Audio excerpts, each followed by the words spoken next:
Martin Nabisset, sous la direction de Nozar Agakani. Et donc si on a les images, voilà. C'est un travail qu'on a fait pour suivre les patients qui ont des fentes intramédulaires, qui correspond à l'image qu'on voit ici. Et donc c'est des cavités intramédulaires, soit au niveau cervical, soit au niveau thoracique, sans qu'il y ait d'anomalies de Chiari, donc les amygdales cérébrales sont en place, ou qu'il y ait d'autres anomalies qui sont susceptibles de donner des syringomélies comme des brides arachnoïdiennes ou des arachnoïdites séquelaires de traumatisme. Donc je voudrais commencer. Je vais mettre là. Je vais commencer par les aspects très cliniques. Donc en présentant le dossier de deux patients, ce premier patient de 46 ans qui a fait un match de tennis et puis qui après a eu mal au bras droit, et puis les douleurs ont persisté, donc il a fait une IRM qui retrouve cette image cervicale. Voilà. Et un deuxième patient qui a eu un accident de la route léger, qui passe aux urgences et puis qui continue à avoir des douleurs des quatre membres et des fourmis dans les quatre membres après son accident, et qui fait aussi une imagerie, une IRM, et on retrouve également une cavité cervicale à peu près au même endroit. Donc vous m'accorderez que les images sont un peu différentes mais assez similaires, et pour autant les deux patients vont avoir des devenirs assez différents. Le premier patient va s'aggraver cliniquement avec l'apparition d'un déficit moteur léger, j'insiste sur le fait que le déficit est léger, et alors que le deuxième patient va rester stable mais avec des douleurs, mais aucun déficit moteur. Donc ce que je veux dire par là, c'est que c'est un vrai problème de consultation pour le neurochirurgien, puisque c'est souvent à des neurochirurgiens que ces patients sont adressés, parfois aussi à des confrères neurologues. Et donc c'est un vrai problème de consultation parce que c'est difficile d'informer ces patients pour leur dire comment on voit l'avenir. Et donc qu'est-ce qu'on a comme données pour les informer? On a une littérature qui est en fait assez ancienne de séries autopsiques, et donc cette littérature elle a été très bien résumée dans un article qui a été publié il y a plus de 20 ans dans Neurochirurgie, qui avait été écrit par Martin Catala à l'occasion du rapport de la Société française, la Société de Neurochirurgie française. Et ce qui a été très clair dans le rapport, c'est que ces cavités intramédulaires, en tout cas celles-ci, ne correspondent pas à des malformations, et que la moelle par ailleurs et le rachis également sont normalement formés. Donc on ne peut pas dire aux patients que c'est une malformation. Est-ce que c'est une variante de la normale? Alors on sait donc sur les séries autopsiques, donc la série la plus intéressante à mon sens, c'est celle de Milhorat qui a été publiée en 1994, qui a été faite sur 232 patients, sur 232 sujets avec un âge qui varie c'est de l'âge embryonnaire jusqu'à 92 ans. Et donc on sait que on pensait avant que le canal central de la moelle se fermait à l'âge adulte, ou en tout cas après la vie embryonnaire, et en fait on sait que ce n'est pas le cas, parce qu'ils ont analysé systématiquement plusieurs niveaux médulaires, et on sait que même chez des patients de plus de 70 ans, on peut observer certains niveaux avec un canal médulaire patent. Ce que montrent aussi ces séries autopsiques, et qui est un peu évident, c'est que qui est un peu redondant, c'est que ces anomalies sont observées chez les sujets qui, de leur vivant, sont asymptomatiques. Donc des données assez anciennes sur les séries autopsiques, et puis des données plus récentes. Et en fait, ce problème est devenu un problème de consultation finalement avec l'émergence des techniques de radiologie et d'IRM médulaire, avec par exemple la série L'Hôpital Bicêtre qui avait été publiée en 2000, et donc on décrivait très bien ces images. Je ne sais pas si j'ai un pointeur.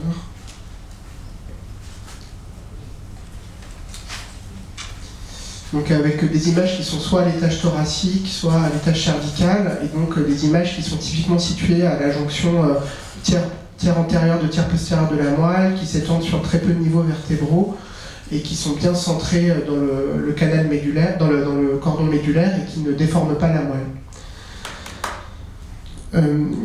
Pour autant, la plupart des séries s'interrogent et ne sont pas toutes d'accord sur la valeur à accorder à ces images. Est-ce que c'est un incidentalome, ou est-ce qu'au contraire il s'agit d'une anomalie médulaire?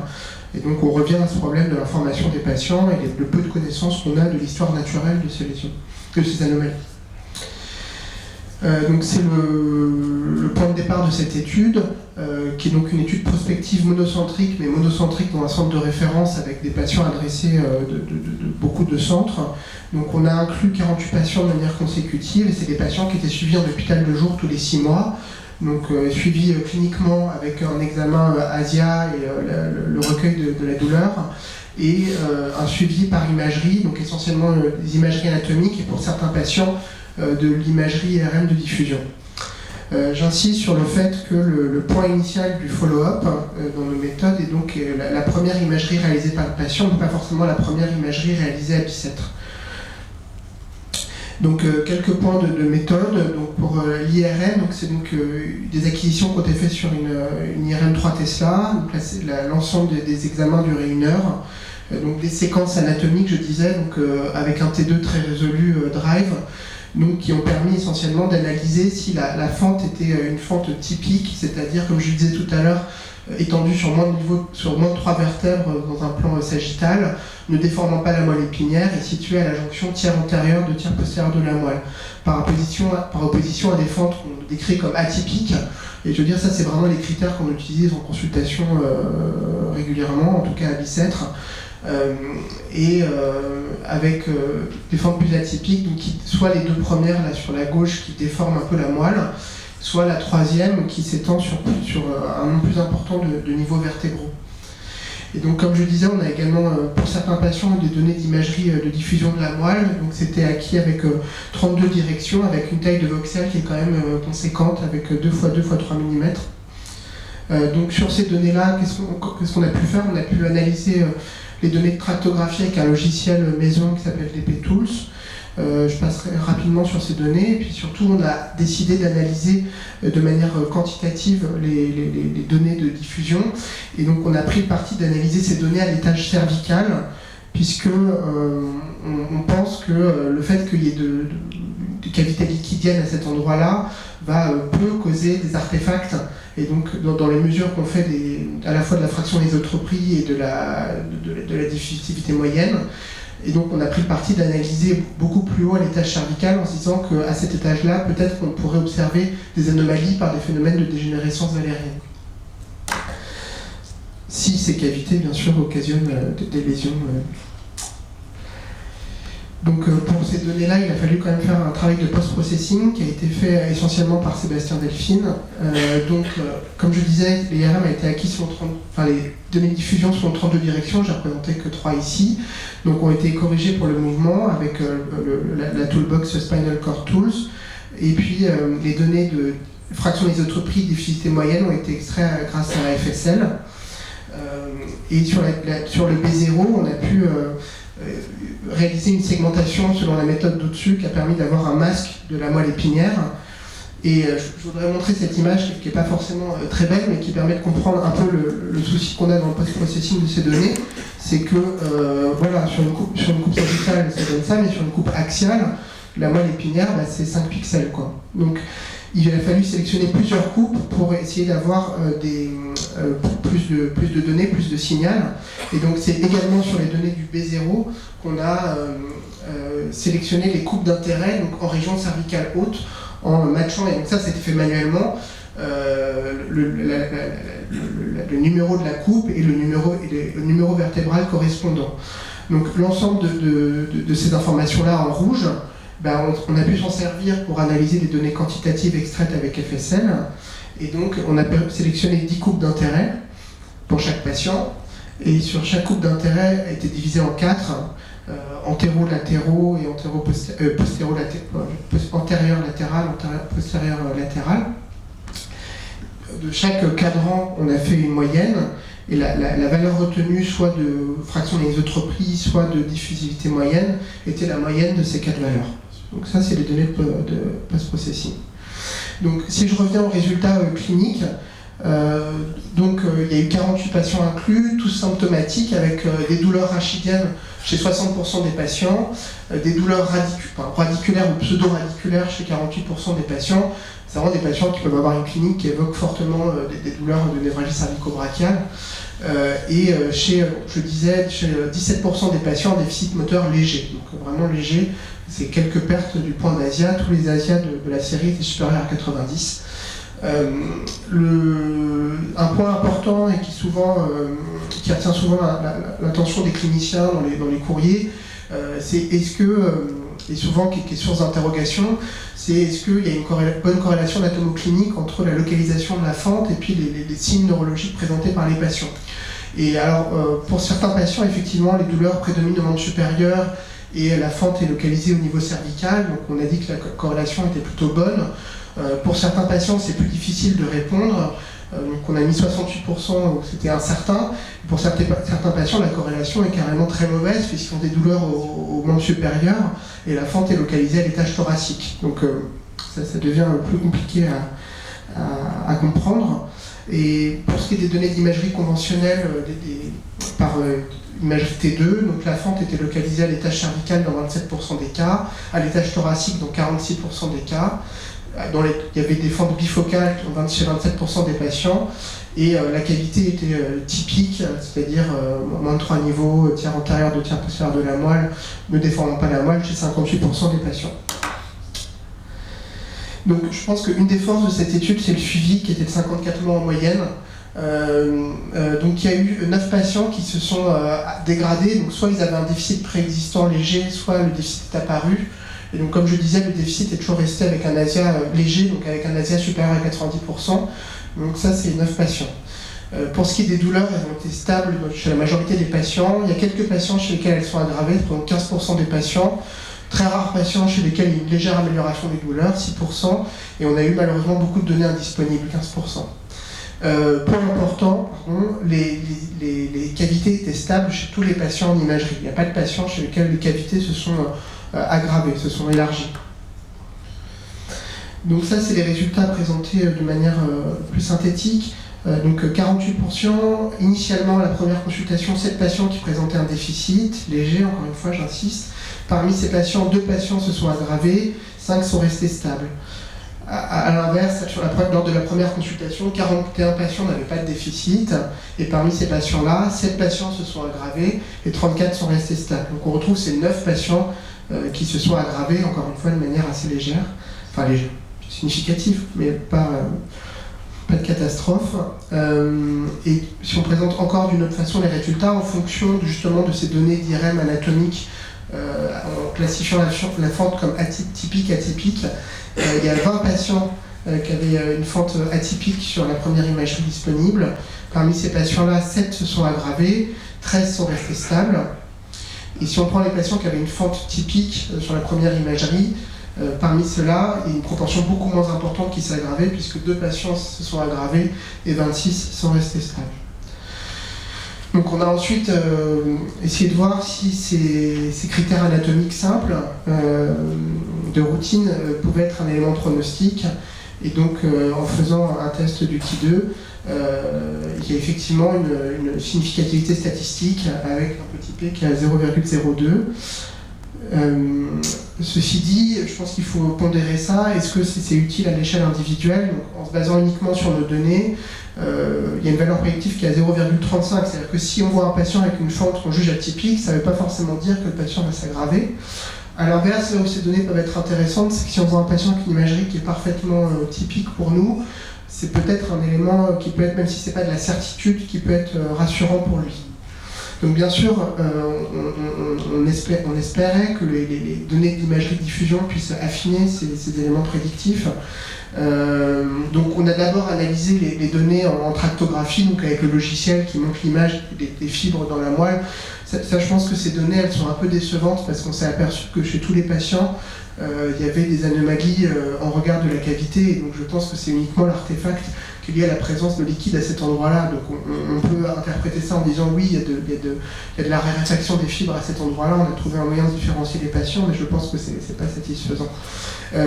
Si on retourne à cette analyse quantitative, chez nos patients, la fraction d'isotropie dans la cohorte était en moyenne de 0,54, ce qui est plutôt un chiffre normal, en tout cas qui est supérieur à des données qui avaient été acquises dans une précédente étude à Bicêtre où la fraction d'isotropie chez les contrôles était supérieure à 0,45.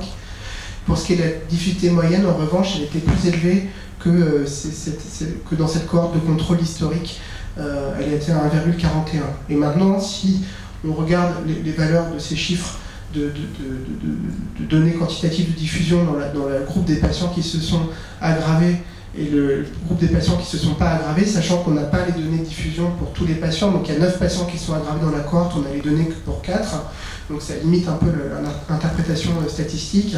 On voit qu'il y a peut-être une petite tendance, mais qui, entre guillemets, les chiffres de fraction d'anisotropie seraient plus normaux chez les patients qui se sont aggravés. Donc il n'y a rien qui fasse en tout cas vraiment sens, il n'y a rien qui ressorte sur le plan statistique. Si on compare maintenant nos données aux données de la littérature, donc le tableau peut être un peu repoussant à première vue, on voit que une première force de notre série, c'est que le nombre de patients est assez important. Je pense qu'il faut mettre l'étude de Clécamp qui est ici un peu à part parce que c'est des données rétrospectives. Donc parmi les études prospectives, on est une des études avec le plus de patients comparable à cette série qui est en fait une série pédiatrique. On retrouve une légère... il y a un peu plus de femmes que d'hommes dans notre série, mais je ne sais pas si c'est ce qui est également retrouvé par d'autres études, mais je ne sais pas si ça a une quelconque valeur, puisque c'est quand même des échantillons assez faibles. On retrouve à peu près la même proportion de douleurs rachidiennes et de douleurs radiculaires, et on retrouve... D'autres études avaient déjà décrit la présence de déficits modérés chez ces patients, donc c'est pas non plus c'est quelque chose qui avait déjà été décrit. Ce qui est une des forces de notre étude, à mon sens, c'est la durée de follow-up, qui est de 53,5 mois en moyenne, et le fait que les patients restés stables, dans leur grande majorité, avaient déjà été retrouvés par les autres études.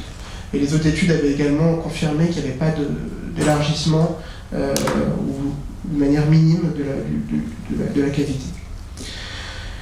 Donc c'était assez facile de se comparer aux données cliniques déjà publiées. C'est un peu plus difficile de se comparer aux données de diffusion de la moelle dans les cavités intramédulaires. Des données de diffusion de la moelle dans d'autres pathologies, il y en a beaucoup. Dans les cavités intramédulaires, il y en a beaucoup moins. Donc il y a cette première étude d'Agosta où c'est juste des données de tractographie sans données quantitatives, et en plus c'est pas vraiment... Enfin, c'est une cavité syringomélique qui complique l'évolution d'une sclérose en plaques, donc c'est quand même déjà un peu éloigné de notre sujet.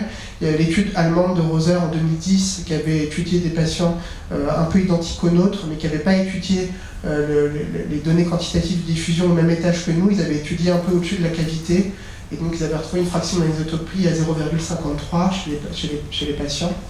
Et enfin, il y a l'étude de Athènes en 2009, une étude de Bicêtre qui avait été faite à la fois chez des patients avec une syringomélie, dont des syringomélies foraminales, et des patients au contrôle.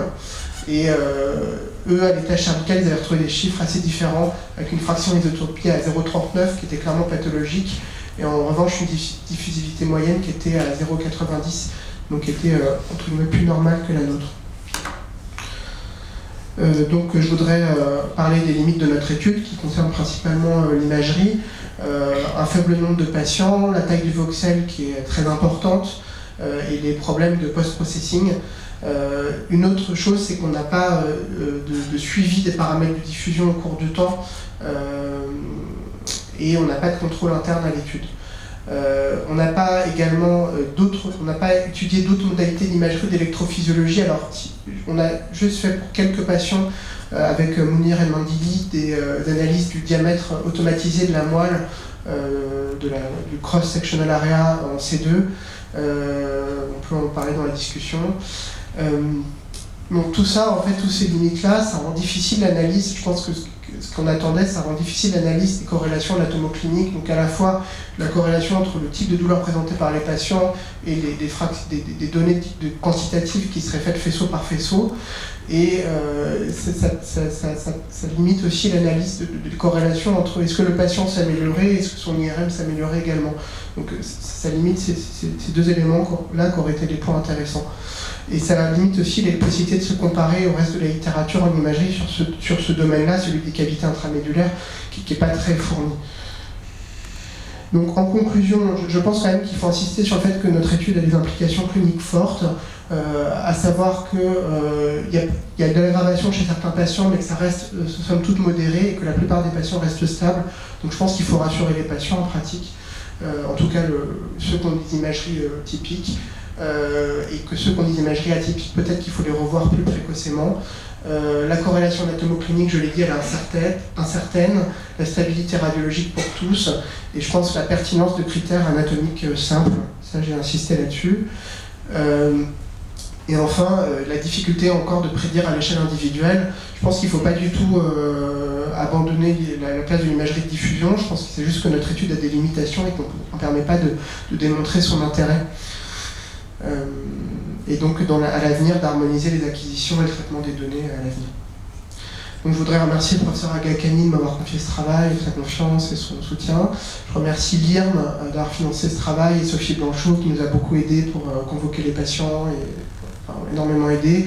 Yab Khalil qui est neurochirurgien à Bicêtre, Clémence Miri qui est la kinésithérapeute qui a vu tous les patients et Annelle Basse qui est la psychologue qui a vu tous les patients et les patients bien sûr. Merci.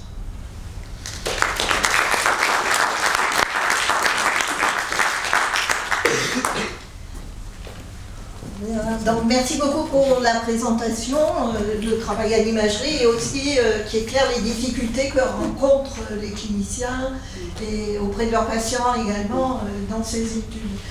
Une question naïve pour moi, c'est quand vous dites on n'a pas de contrôle interne, ça veut dire quoi ça? C'est-à-dire que je n'ai pas de sujets sains qui sont passés voilà, c'est sur les la sujets IRM. sains. Voilà, d'accord. Parce que des gens sans symptômes pourraient aussi avoir des qualités. Ah oui, non, mais ce que je veux dire, c'est que j'ai pas de données de. Si je compare les données des patients avec des cavités intramédulaires, j'ai pas de sujets qui n'ont pas de cavité. Vous n'avez pas de sujets qui n'ont pas de cavité. Sur la même IRM. J'ai des données de l'étude de Athènes en 2009, mais c'est pas la même IRM. D'accord. Bon, des questions voilà, les spécialistes en imagerie. Juste une petite question. Est-ce que vous essayez de regarder si vous différenciez les cavités qui sont plutôt au niveau thoracique ou au niveau cervical? Est-ce que vous observez des différences? Parce que, en fait, si vous analysez systématiquement au niveau cervical, C2 par exemple, vous avez un biais par rapport à la distance de la cavité. Donc il y a forcément une dégénérescence valérienne qui ne va pas être identique. Donc ça dilue l'effet. Donc peut-être de différencier les groupes par rapport à cet effet distance. Et ensuite, puisque vous avez pris parti d'analyser systématiquement au niveau cervical, pourquoi ne pas faire une diffusion, enfin c'est juste une suggestion, c'est possible ou pas, mais de faire une diffusion au niveau axial qui serait du coup mieux résolu dans le plan, donc on pourrait aller avoir peut-être des images de meilleure qualité. On n'a pas fait ça. C'est une suggestion. Nozar qui va répondre. En fait, c'est pas une question, je voulais apporter une précision, justement rebondir sur ce que vous avez dit, c'est que la question essentielle, c'était de savoir est-ce que quand on voit quelqu'un en consultation avec cette imagerie, parce que des gens arrivent en consultation, les radiologues leur ont dit vous avez une syringomyélie. Donc les gens ont regardé sur Internet, donc syringomyélie, paralysie progressive, aggravation clinique. Donc la question essentielle pour les cliniciens, c'était de savoir est-ce que c'était possible de rassurer ou éventuellement poursuivre une investigation complémentaire et à quel rythme et comment. Et puis dire aux gens est-ce que vous avez véritablement une maladie ou pas maladie. Donc on s'est déjà posé cette question-là et il y avait deux possibilités de répondre. D'une part, se baser sur des critères purement anatomiques sur l'IRM, qui sont simples à analyser, et puis éventuellement utiliser des techniques nouvelles qui sont simples quand on les voit dans les congrès, mais difficiles quand on veut les utiliser sur le plan clinique. Donc en fait, la conclusion qu'on a, c'est que d'une part, notre méthode est mauvaise, très clairement, je pense. La méthode d'analyse et d'imagerie n'est pas forcément bonne pour répondre à cette question-là. Par contre, les critères anatomiques simples sont assez intéressants, puisqu'on a, en analysant simplement une IRM de bonne qualité en séquence T2, en combinant avec une analyse clinique, c'est-à-dire des patients qui ont une imagerie typique, comme on l'a défini, et qui n'ont pas de déficit à l'arrivée en consultation, il y a une valeur prédictive négative qui est assez forte, et donc on peut considérer que ces gens-là n'ont pas de maladie. Par contre, ceux qui ne le font pas dans ce cadre-là nécessitent peut-être un suivi complémentaire, des analyses complémentaires, d'autres examens. Et puis, deuxièmement, c'est qu'il y a quand même une difficulté aussi de rattacher forcément les signes cliniques que les patients présentent à cette qualité qu'on a trouvée, parce que vous avez vu, la majorité des gens ont une correspondance anatomo-clinique qui est soit incertaine, soit mauvaise. Donc ça, c'est justement ça pour lequel il faudra discuter ce que vous avez dit, c'est-à-dire éventuellement choisir des régions d'intérêt différentes, d'autres types d'analyses particulières, parce que d'un autre côté, quand on regarde la fraction de FA, il est pathologique. sur la majorité des gens, mais alors que nous, on sait que, enfin, disons, des études qui ont été faites, c'est que c'est des moines qui sont pas mal formés. Frédéric, oui, Frédéric. Une question de curiosité, vous montrez que les fentes médulaires, il y a une certaine hétérogénéité dans leur localisation, elles sont plus importantes au niveau thoracique, un peu moins au niveau cervical. Déjà une première question, est-ce qu'il existe des fentes médulaires au niveau lombaire? Et est-ce qu'on a une quelconque explication d'une prévalence plus importante au niveau thoracique?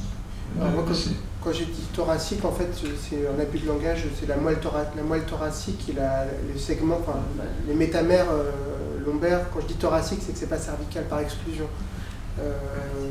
La deuxième partie, pardon, j'ai... Et est-ce qu'on connaît un début d'explication d'une prévalence plus importante au niveau thoracique par rapport? Alors non, j'ai pas d'explication, ça a été retrouvé dans les séries autopsiques, dans le travail de Minorat, qui je pense est considéré comme le plus systématique. C'est vrai que les aspects dilatation sténose du canal central sont plus importants en thoracique. Je ne sais pas pourquoi. Il y a une explication biologique parce que l'embryon, enfin la fermeture commence au niveau rostral et caudal. Donc normalement ça se ferme de manière, disons, constante. Et donc on peut imaginer que du fait que ça commence des deux extrémités, il y a plus de chances que ça se ferme aux extrémités. Une autre question, Nicolas. Ouais, j'ai une question sur la partie introduction sur la sténose du canal central. Parce que je me rappelle l'étude dans Acta Neuropathologica. Merci, il y a une récente dans Brain qui montrait qu'il y avait une sténose systématique du canal central tout le long de la moelle chez l'homme après 7 ans. Voilà, donc c'est pour ça que j'étais assez surpris de voir que...